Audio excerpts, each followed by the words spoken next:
Neema, en swahili, en français, ça veut dire grâce. Pourquoi j'ai choisi d'abord ces noms-là de Neema? Parce que donc, je n'ai pas voulu montrer, disons, la grâce, on s'attend toujours à quelque chose de bien, tout ça.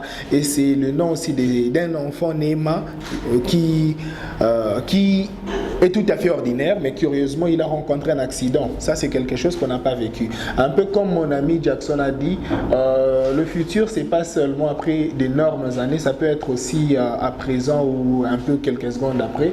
C'est comme ça que Neema, lui aussi, pendant qu'il est incapable de marcher, il regarde ses amis jouer au foot, il a envie de jouer au foot comme ses amis.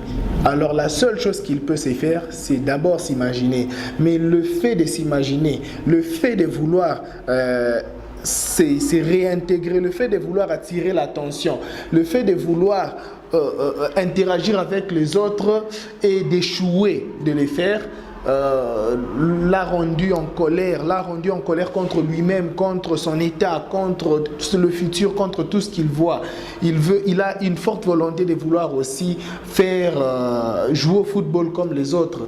Donc c'est une histoire des grandes volontés, une histoire de devoir, une histoire de désir, une histoire de...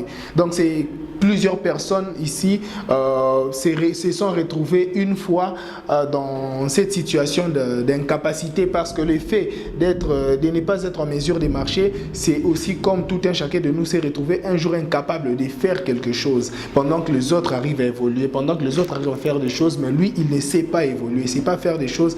Et cette colère intérieure, cette volonté, c'est vouloir agir, c'est ça qui nous anime tous. C'est ça qui nous pousse à chercher à relever les défis ou à briser les limites, à surpasser ce qui nous retiennent.